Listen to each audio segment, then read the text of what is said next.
नमस्कार दोस्तों, academy of teachers में आपका स्वागत है। मैं हूं नीरज मिश्रा और आज की वीडियो में मैं आप लोगों के लिए लेकर के आया हूं टीचिंग एप्टीट्यूड से रिलेटेड प्रश्न जो कि बीएड एंट्रेंस एग्जाम में पूछे जाते हैं, चाहे वो यूपी बीएड हो, चाहे बीएचयू बीएड हो या कि अन्य किसी स्टेट के बीएड के लिए जो एंट्रेंस एग्जाम होते हैं उसमें ये क्वेश्चन पूछे जाते हैं। तो दोस्तों, भटकाव से बचने के लिए, कोचिंग सेंटर के छलावे से बचने के लिए जरूरी है कि आप इस वीडियो को देखें और उन क्वेश्चंस के प्रकृति को समझें, मतलब उन क्वेश्चन को समझें कि कैसे क्वेश्चंस आते हैं और उन क्वेश्चन को समझ करके उसके अनुसार अपनी तैयारी करें। वैसे दोस्तों, बीएचयू बीएड स्पेशल के अगर विषय में बात करना चाहूँ, बीएचयू बीएड में क्वेश्चंस जो होते हैं वो रिपीट होते हैं। मतलब ये बहुत बार ऐसा देखा गया है कि एक क्वेश्चन 2-4 साल बाद या पिछले साल या अगले साल मतलब ऐसा करके आ ही जाता है। तो जरूरी है कि आप उन सभी क्वेश्चंस को पढ़ लें ताकि कम से कम 2-4 क्वेश्चन तो आपके रिपीट होने ही होने हैं। यहाँ पर दोस्तों मैं 2008 से लेकर के 2019 तक के क्वेश्चंस को संकलित किया हूँ, मीन्स कलेक्ट किया हूँ, और उन सभी क्वेश्चंस का एक्सप्लेनेशन मैं यहाँ पर आप लोगों को बताऊंगा। यहाँ पर एक्सप्लेनेशन बताने का मुख्य उद्देश्य ये है कि आपको एक कॉन्सेप्ट बने, और हो सकता है कि आप जो है अगर आप रट लेते हैं तो हो सकता है इससे संबंधित ही प्रश्न है लेकिन वहाँ पर कुछ आपसे गलती हो जाए। तो जरूरी है कि आप इन क्वेश्चंस को ध्यान से देखिए और इनको समझने की कोशिश करिए। पिछले वीडियो में आप लोगों ने कुछ क्वेश्चंस को पढ़ा था और उसके आगे हम लोग आज शुरू करते हैं। तो आइए शुरू करते हैं। अगला प्रश्न है, एक विद्यालय के प्रधान को अपने सहयोगी शिक्षकों के साथ कैसा व्यवहार नहीं करना चाहिए। मीन्स अगर आप किसी स्कूल के हेड हैं तो आपके जो टीचर्स हैं उनके साथ आपको कैसा व्यवहार नहीं करना चाहिए। विकल्प हैं सहयोगी शिक्षकों की उनकी अनुपस्थिति में सामूहिक आलोचना, तो यहाँ पर ये व्यवहार आपसे अपेक्षित नहीं है। दूसरा विकल्प है सहयोगी शिक्षकों के शिक्षण में पूर्ण आस्था, मतलब ये है कि जो टीचर पढ़ा रहा है, आपके साथ जो कलीग है, आपके साथ जो टीचर है जो पढ़ा रहा है, उसके टीचिंग पर आपको पूरी तरह से भरोसा होना चाहिए। तो देखिए दोस्तों, यहाँ पर भरोसा होना इसलिए ज़रूरी है क्योंकि आप एक टीम की तरह काम कर रहे हैं और आप किस टीम की कोई एक भी कमज़ोर कड़ी नहीं रखना चाहेंगे। मतलब ये है कि सब पर भरोसा करते हुए और सबको जिम्मेदारियां देते हुए आपको आगे बढ़ना है, क्योंकि आप एक प्रिंसिपल हैं और आपको सबको समान भाव से देखना है। अगला जो विकल्प है सहयोगी शिक्षकों को कार्य करने की स्वतंत्रता, तो कार्य करने की स्वतंत्रता उन्हें दी जानी चाहिए और आपके देख रेख में होनी चाहिए, पर उनके जो आइडियाज़ हैं उनको इंक्लूड करते हुए और जहाँ पर ज़रूरी करेक्शन हो वो करते हुए आपको आगे बढ़ना है। तो ये भी व्यवहार आपसे अपेक्षित है। चौथा जो विकल्प है सहयोगी शिक्षकों के हितों की मान्यता, मीन्स उनके जो हित हैं, मतलब उनकी भलाई के लिए भी आपको काम करना होगा। सभी चीज़ों का आप अनदेखा नहीं कर सकते। मतलब यह है कि आपकी टीम में जो काम कर रहा है तो उसको आपको पूरी तरह से साथ लेकर के चलना है। ये एक टीम लीडर किसका, स्कूल की वो एक टीम है उसके आप लीडर हैं, तो आप टीम लीडर हुए। आपके साथ काम करने वाले लोग हैं टीचर, तो उन सभी को उनके सभी हितों को ध्यान देते हुए, उनके विचारों को महत्व देते हुए, उनके आइडियाज़ को इंक्लूड करते हुए आपको आगे बढ़ना है। तो यहाँ पर जो विकल्प जो है पूछा गया प्रश्न के अनुसार एक विद्यालय के प्रधान को कैसा व्यवहार नहीं करना चाहिए, तो नहीं होने के कारण यहाँ पर पहला विकल्प सही होगा कि सहयोगी शिक्षकों की उनकी अनुपस्थिति में सामूहिक आलोचना। दोस्तों, अगर वीडियो पसंद आ रहा है तो इसे लाइक जरूर करिएगा और अगर अभी तक चैनल पर नए हैं तो इसे सब्सक्राइब जरूर कर लीजिएगा ताकि आपको नए नए वीडियोस के अपडेट मिलते रहें। और मेरी यह पूरी जिम्मेदारी है कि आपको बीएड एंट्रेंस की तैयारी अच्छी तरह से करवाई जाए। स्पेशली टीचिंग एप्टीट्यूड से रिलेटेड जो क्वेश्चंस होंगे उनको हम बहुत अच्छी तरह से डील करेंगे और मुझे उम्मीद है कि आप लोगों को यह वीडियो पसंद आ रहा होगा, तो कंटिन्यू रखिए। अगले प्रश्न पर चलते हैं दोस्तों। The criteria of a successful lesson is that, मतलब ये कोई एक सफल पाठ का, मतलब आपने सफल पाठ जो पढ़ाया उसकी क्राइटेरिया क्या है, कसौटी क्या है, किस आधार पर मानेंगे कि वो एक सफल पाठ हुआ। पहला विकल्प है पाठ की भाषा सरल एवं छात्रों के स्तर के अनुकूल हो, मतलब जिस लैंग्वेज में आप पढ़ा रहे हैं, अब आप अगर 6वीं कक्षा को पढ़ा रहे हैं तो जरूरी नहीं कि आप साहित्यिक शब्दों का ही बहुत ज़्यादा उपयोग कर दें और पूरी तरह से अलंकारिक शैली में और एक कवियों की तरफ बोली को आपको नहीं उपयोग करना है। आप बच्चों के स्तर के अनुकूल जा करके, मतलब जिस लैंग्वेज को बच्चा समझ पाए अगर आप जो है गन्ना कहने से बच्चा समझ जाता है तो वहाँ पर आपको इक्षु नहीं कहना है। तो बच्चे के लेवल के अनुसार जो बच्चा उपयोग कर सकता है जिस भाषा को, और जितना उसका मेंटल लेवल है, उसका संज्ञान जितना विकसित हुआ है, उसके अनुसार ही हमें उसकी भाषा रखनी चाहिए। इसलिए पाठ की भाषा सरल एवं छात्रों के स्तर के अनुकूल हो, ये एक कसौटी है। दूसरा है पाठ में पर्याप्त गृह कार्य दिया गया हो। तो पाठ में पर्याप्त गृह कार्य देना भी जरूरी है, परंतु इतना नहीं कि बोझ बन जाए। अगला जो विकल्प है, पाठ में पर्याप्त शिक्षण सामग्री का उपयोग किया जाए। तो यहाँ पर पर्याप्त शिक्षण सामग्री का उपयोग किया जाना ही चाहिए। और शिक्षकों का प्रभावी व्यक्तित्व, तो शिक्षकों का प्रभावी व्यक्तित्व होना ही चाहिए, मीन्स इम्प्रेसिव होना चाहिए, उनकी पर्सनालिटी जो है प्लीजिंग होनी चाहिए। पर इनमें हमें सबसे महत्वपूर्ण जो चीज़ लेनी है तो ये होना चाहिए कि पाठ की भाषा सरल एवं छात्रों के स्तर के अनुकूल हो। ये सबसे सही विकल्प है। अब देखिए, और अन्य विकल्पों को आपको गलत कैसे करना है। देखिए, पाठ में पर्याप्त गृह कार्य दिए जाएं, ये विकल्प सही हो सकता था, लेकिन इससे ज़्यादा सही है आपकी पाठ की भाषा सरल छात्र के अनुकूल हो। पाठ में पर्याप्त शिक्षण सामग्री का उपयोग किया जाए, लेकिन शिक्षण सामग्री का तो आपने उपयोग कर लिया, लेकिन अगर भाषा ही आपका नहीं, बच्चों को नहीं समझ में आ रही है, तो आपका पाठ सफल नहीं है। और प्रभावी व्यक्तित्व तो आपका तब तक मायने नहीं रखता जब तक आप अपनी बात बच्चों तक पहुंचा नहीं पाते हैं। आपकी सुंदरता कोई मायने नहीं रखती।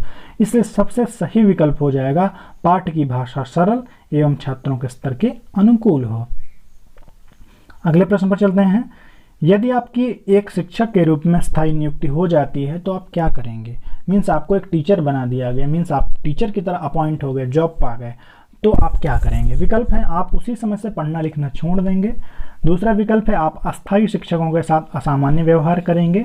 मीन्स जो रेगुलर टीचर नहीं हो सकता, कॉन्ट्रैक्ट पे आए हों या अतिथि शिक्षक हों, तो उनके साथ आप असामान्य व्यवहार करेंगे। कि आप आत्मविश्वास के साथ अपने कर्तव्यों का निर्वाह करेंगे, मतलब आप सेल्फ कॉन्फिडेंस के साथ आपको जो ड्यूटी दी गई उसे आप पूरा करेंगे।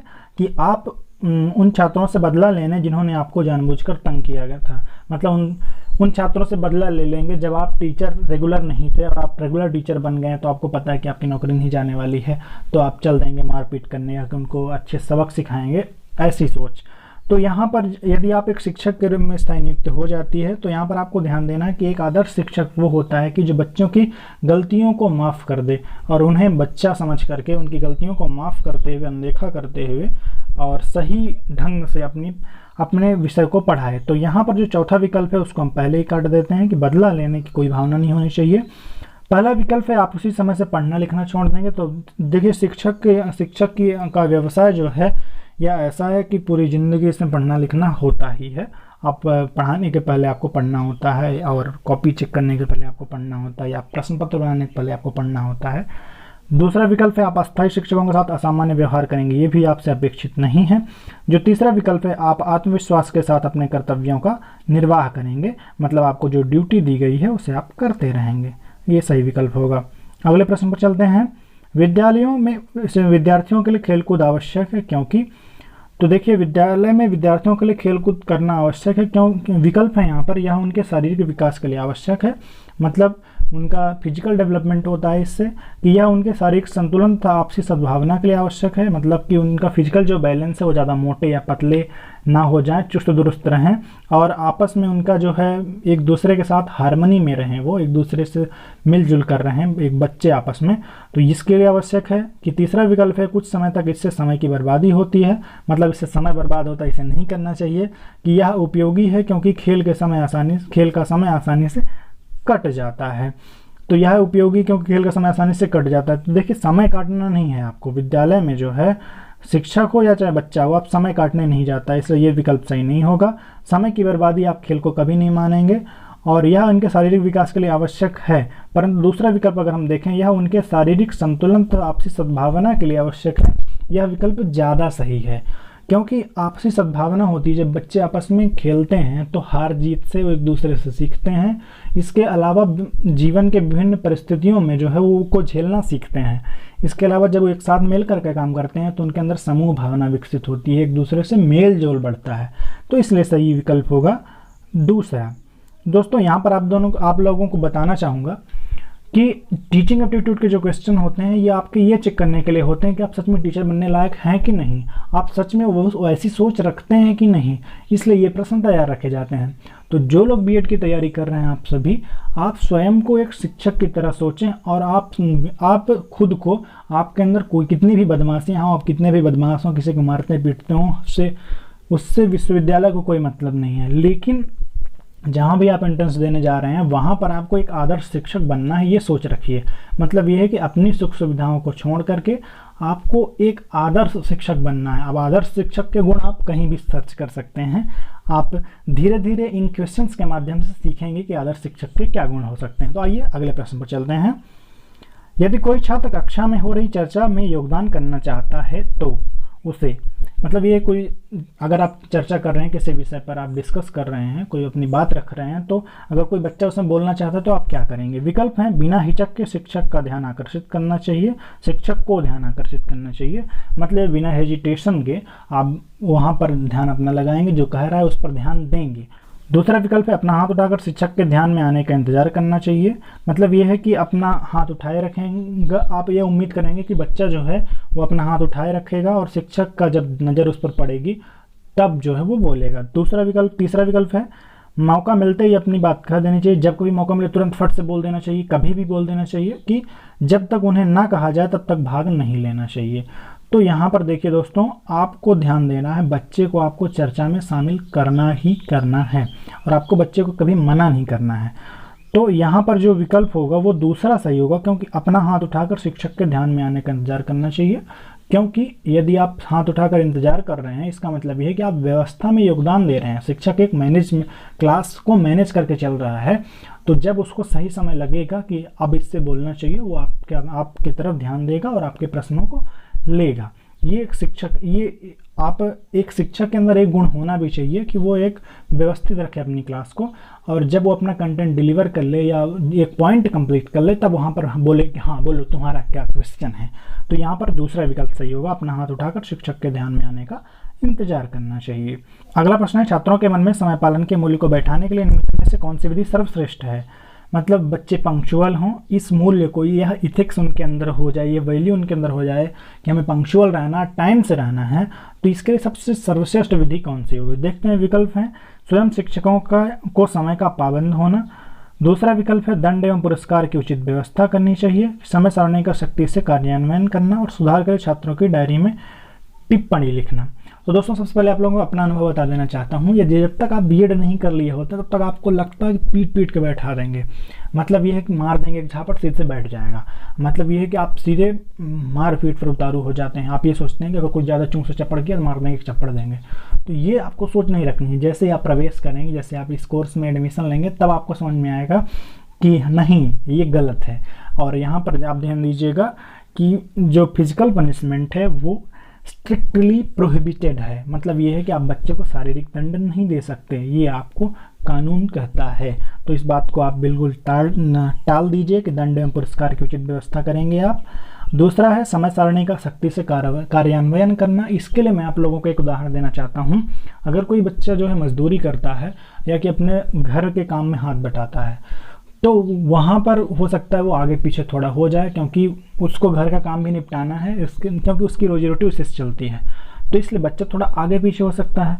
तो ये समय सारणी का सख्ती से कार्यान्वयन करना गलत बात है। दूसरा है, जो अगला विकल्प है, सुधार के लिए छात्रों की डायरी में टिप्पणी लिखना। टिप्पणी लिख देने से बार बार आप अगर टिप्पणी करेंगे बच्चे के ऊपर कमेंट करेंगे तो बच्चा एकदम से परेशान हो जाएगा, फ्रस्ट्रेट हो जाता है। तो रोज रोज आपको टिप्पणी नहीं करना है। सबसे उचित विकल्प यहाँ पर जो होगा ये होगा कि स्वयं शिक्षकों को समय का पाबंद होना। यहाँ पर ध्यान देने वाली बात यह है कि जो बच्चा होता है वो आपको अनुकरण करता है, आपकी नकल करके सीखता है। जब वो देखेगा कि हमारा टीचर या एक ठीक 10 बजे या 10:30 पर यहाँ पर कक्षा में उपस्थित हो जाता है, क्लास में आ जाता है, तो मुझे भी आ जाना चाहिए, उसको खुद शर्म आएगी। और क्योंकि वो आपकी नकल कर रहा है तो वो भी समय का पाबंद हो जाएगा। तो जो गुण आप बच्चे के अंदर भरना चाहते हैं वो पहले खुद करिए। ये एक अच्छे टीचर का गुण है। तो यहाँ पर उचित विकल्प होगा पहला। दोस्तों इस वीडियो में हम आप लोगों के लिए इतने क्वेश्चन लाए हैं। वीडियो का अगला पार्ट आप लोगों को जल्द ही प्रोवाइड होगा। अगर ये वीडियो आप लोगों को अच्छा लगा है तो इसे लाइक कर लीजिए और अगला वीडियो पाने के लिए इस चैनल को सब्सक्राइब सब्सक्राइब भी कर लीजिए। और सब्सक्राइब करने के बाद ध्यान दीजिएगा, आपको बेल आइकन प्रेस करना नहीं भूलना है, मतलब घंटी दबा दीजिए ताकि आपके दिमाग का घंटा बीच बीच बजता रहे। तो दोस्तों, उम्मीद है आप लोगों को इस वीडियो में मज़ा आया होगा। तो आज के लिए इतना ही, धन्यवाद।